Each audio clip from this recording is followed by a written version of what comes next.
ফুলায় তাহেন করে হ্যাঁ ইলেকশন দেন দেশটা তো 18 কোটি মানুষের তারাই তো মালিক মালিককে দিকে আপনি তো পারতেছেন না চালাইতে সংবাদপত্রের স্বাধীনতা আছে বলতেছেন তারা কিছু কয় না চুপটা কিন্তু তারা কিন্তু ভিতরে ভিতরে শুনেন পটাশিয়াম সাইনেট খাইলে কিন্তু মিষ্টি লাগে কিন্তু 1 সেকেন্ডের মধ্যে মানুষটা মারা যায় মিষ্টি দিয়েও কিন্তু মানুষকে মারা যায় আপনি যে গরু জব করেন গিয়া পত্রিকা অফিসের সামনে এইটা কামটা কি করেন এই কামটা ভালো করেন কই ফজলুর রহমানরা সালাউদ্দিন আহমদ তো এইভাবে পায় না বাচ্চা বাচ্চা ছেলে পেলেরা নাতির সমান এরা 1.5 ঘন্টা যাবত তাদেরকে টেলিভিশন দেখান পত্রিকায় বড় হেডিংয়ে তুলেন জাতীয় পত্রিকায় কেন কি করতেছেন আপনারা সব বাদ দিয়ে দিবেন বাপের আগে পুত্র নিয়ে দেবেন গা না হ্যাঁ সেই সন্তান যদি সুসন্তান হয় মাথাও তুলে রাখবো এবং মাথায় তুলে রাখছি সেই সন্তানদের পিছনে দাঁড়াইছি ওরা যেমন আমার সন্তান আমার নিজের 2টা সন্তান আছে 2টা একটা ব্যারিস্টার একটা 5 বছর আগে ডাবল এমএ পাস করিয়া এরপরে গিয়ে 3টার সময় রাত্রে গিয়ে রাস্তায় নামছে আপনার ছেলেও নামছে ওনা কেউ রাখতে পারি না আমরা সন্তানদেরকে ঘরে রাখতে সবাই নামছি আমরা কি নাকি শুধু তারা নামছে আমরা সব না আমার 2টা ছেলে গেছে রাত্রে ঘুমাইতে পারি না 5 দিন বাসায় আসে না ছেলের এই দিকে তোমরা তো ছাত্র না তোমরা তো ব্যারিস্টার ব্যারিস্টার টেরিস্টার বুঝি না হাসিনারে পতন না করে আইতাম না মরলে মরবো নাকি আপনাদের ছেলে পেলেরা এরকম গেছে না আমরা সবাই মিললে হাসিনারে তাড়াইছে ওই যে আমি বলছি হাসিনা যাক আজরাইল আসুক আমার আপত্তি নাই এখন যে জায়গাটা হইতেছে সেই জায়গাটায় কেন বলা হবে ছেলেরাই বা কেন বলবে তারাই বা কেন সমর্থন করবে যে মুক্তিযুদ্ধ যারা করছিলাম মুসলমান তারা আল্লাহর কাছে মাপ চাও কথাটা আমি হাসা কইছি না মিশা কইছি এই কথাটা কেন বলবেন কে বলতেছে ইসলামী ছাত্র শিবির তাদের নেতা আবার শিবিরের নেতা সমর্থন করতেছে আর শিবির এমন একটা দল যেটা জামাতের সঙ্গে একদম যুক্ত জামাত নিঃশ্বাস না ফেললে শিবির নিঃশ্বাস ফেলতে পারে না কাজে শিবিরের কথাটা জামাত ইসলামের কথা আমি প্রথম দিন বলছি জামাত ইসলামের চরিত্রের অনেক পরিবর্তন তারা সুন্দরভাবে আগাচ্ছে কারণ জামাত ইসলামের আমিরে আমি চিনি যত দেখে না করে পাকনা দাড়ি টাড়ি ওনাকে আমি সালাম দিই কিন্তু বয়সে আমার 5 বছরের ছোট উনি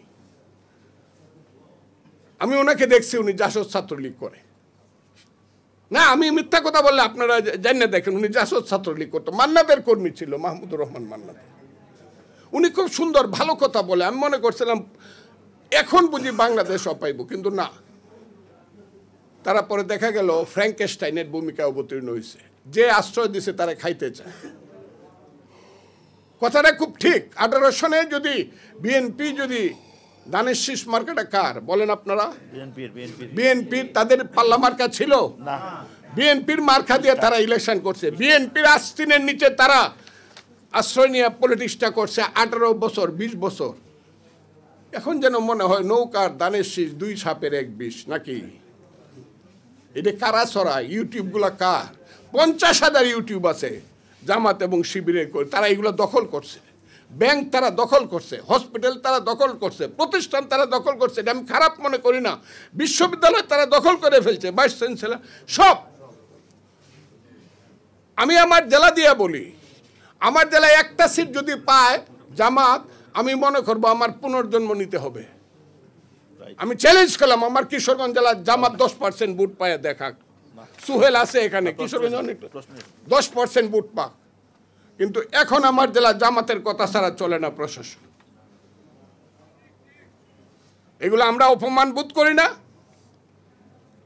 যারা তারা আশ্রয় দিল বাঁচাইলো তাদেরকে এখন খাইতে চান এখন আবার মনে করেন বিএনপি দরকার নাই আমরা ইলেকশন করে আমরা পাস করে ফেলবো বিএনপিকে ভুলে গেছেন যে বিএনপি আপনাকে সমস্ত জায়গাতে আশ্রয় দিছে দেশনেত্রী বেগম খালেদা জিয়ার 2টা স্টেটমেন্ট যদি মনে না রাখেন 8 সনের পরে ভুল করবেন জামাতের পক্ষ হয়ে 2টা স্টেটমেন্ট করছিল আপনারা পড়েন সেই 2টা স্টেটমেন্ট একটা 12 সনে একটা 13 সনে তখন উনি বিরোধী দলের নেত্রী ছিলেন আপনাদেরকে আশ্রয় দেয় নাই দেশনেত্রী বেগম খালেদা জিয়ার মতো মানুষ পাইবেন এখন আপনি বলে ফেলবেন 2 সাপের 1 বিষ নৌকার ধানের শীষ কেন আমরা একসাথে চললে কি হইতো আপনারা ভালো হন মুক্তিযুদ্ধকে স্বীকার করেন আমরা মুক্তিযুদ্ধকে স্বীকার করব আপনি ইসলামকে বলেন আমিও ইসলাম স্বীকার করি ইসলামী শাসন চান, আমিও চাই, তবে ভোট করে আসেন।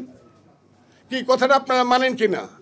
ওনারা যদি শরিয়া আইন করতে চায় আমার কোনো আপত্তি নাই। ওই যে মামুনুল হক সাহেবরা বড় বড় খুব কঠিন বক্তৃতা করে, অনেক কঠিন, এগুলো ভালো লাগে না এই দেশে। এটা মুক্তিযুদ্ধের দেশ, করুক। তারা যদি ইসলাম কায়েম করতে চায় কিভাবে করবে? লাঠি দিয়া নাকি ভোট দিয়া? বলেন আপনারা। তাহলে তারা যদি ভোট পায় আমরা তাদেরকে সেলিউট দিব, আপনারা ইসলাম কায়েম করেন, কিন্তু ভোটটা ঠিকভাবে করেন। অনার্থক দেশে গন্ডগোল। আমাদের নেত্রী বলছে, আমাদের নেতা বলছে পরশুদিন, জনাব তারেক রহমান, সব কিছুর সমাধান ওই যে সংস্কারের সমাধানও ভোট, তাড়াতাড়ি ভোট দেন। বলছে কি না কথাটা? ভোট দেন, আগে নির্দিষ্ট হোক, নির্ধারিত হোক এই দেশে কে মেজরিটি। আপনারা আবার করেন না বঙ্গবন্ধুর কথা বললেই কোন ফজলুর রহমান আওয়ামী লীগ করে। আরে আওয়ামী লীগ করবো, আমি তখন 18 বছর যাবৎ বিএনপি করি। বঙ্গবন্ধু শেখ মুজিবুর রহমান সবাই যখন ইলেকশনের কথা না করছে, যখন বাসানি নিয়ে কমিউনিস্ট পার্টির স্লোগান দিছে, তাদের কমিউনিস্ট পার্টি রইল তো ওই হারামজাদা জনগণ, রইল তোদের নির্বাচন, আমরা গেলাম সুন্দরবন। মুরব্বীদের এটা মনে থাকার কথা। তারা ইলেকশন করবে না, ভোটের আগে বাদ চাই, মৌলানা ভাসানীর স্লোগান।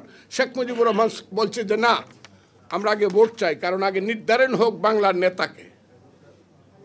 আমরা ভোট চাই, আগে নির্ধারণ হোক বাংলাদেশের মেজরিটিকে। এইটা কি দেশনেত্রী বেগম খালেদা জিয়া, তারেক রহমান, বিএনপি, নাকি জামাতে ইসলাম বা অন্য কেউ? এইটা আগে নির্ধারিত হোক কারা মেজরিটি।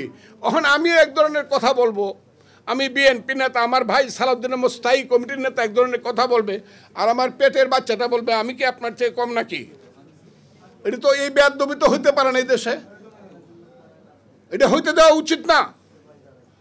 ছেলেরা যদি দল করে, ছাত্ররা যদি দল করে, ছাত্ররা কোথায় দল করছে? পৃথিবীতে একটা দল ছাত্ররা করছে, সারা দুনিয়াতে। এটাও বোধহয় ছাত্ররা জানে না। এটা হলো উনি যেখানে ছিলেন আসামে, প্রফুল্ল মোহন্তর নেতৃত্বে একজন ছাত্র নেতা ছিলেন, তার নেতৃত্বে একটা দল হয়েছিল। আর পৃথিবীতে এইভাবে খালি ছাত্ররা একটা দল করে ফেলবো কেন? তারা লেখাপড়া করবে না? 3টা জেনারেশন নষ্ট করতেছে তারা।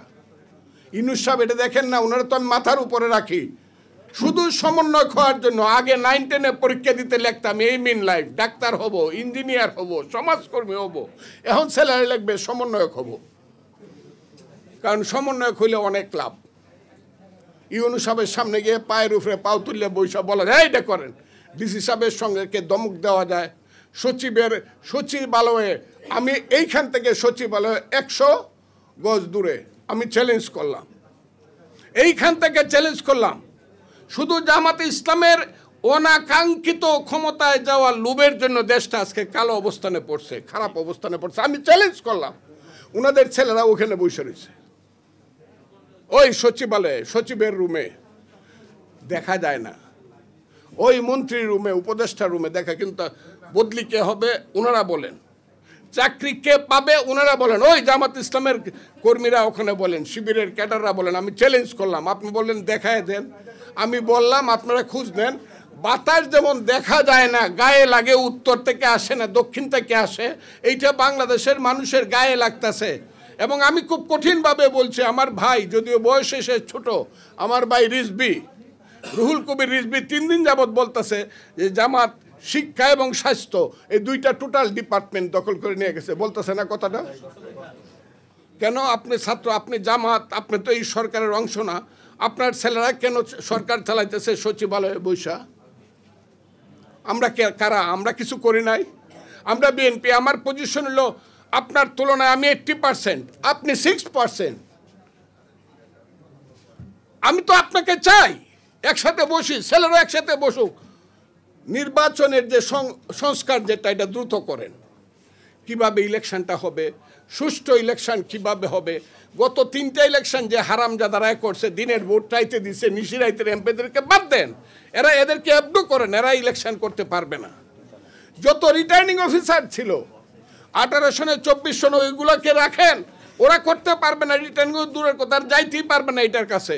যত যদি পারা যায়, ওইটা আমি সবটা বলি না, প্রিসাইডিং অফিসারও যারা ছিল, কোন স্কুলের হেডমাস্টারকে, এদের নামগুলো আপনারাও করেন, নোট করেন, করে সুন্দর একটা ইলেকশনের ব্যবস্থা করেন। সব সবাই মিলে ইলেকশন করি, ছেলেরা দল করবে, তাদেরকে আগেই অভিনন্দন জানালাম, তারা আসুক। তারা যদি বেশি পায় আমরা সেলিউট দেবো, আমাদের সন্তানেরা আমাদের দেশের দায়িত্ব পালন করবে। কিন্তু বিনা কারণে প্রতিদিন ঝগড়া করা, বিবাদ করা, এই করা এই করা, কোনো সংসার তো চলছে না। প্রতিদিন হাজার হাজার মানুষ আইতেছে শাহবাগে, শত শত মানুষ আইতেছে প্রধান উপদেষ্টার অফিসে, আমি এইটা চাই ওইটা চাই, ওইটা, সংসার চলতেছে না। পুলিশ নাই এই দেশে, আইন শৃঙ্খলা নাই এই দেশে। বিপদে পড়লে বুঝবেন কারো কাছে যাওয়ার সুযোগ নাই। যদি এমপি ইলেকশন হয় 300 জায়গাতে 300 পিলার দাঁড়াবে এমপি।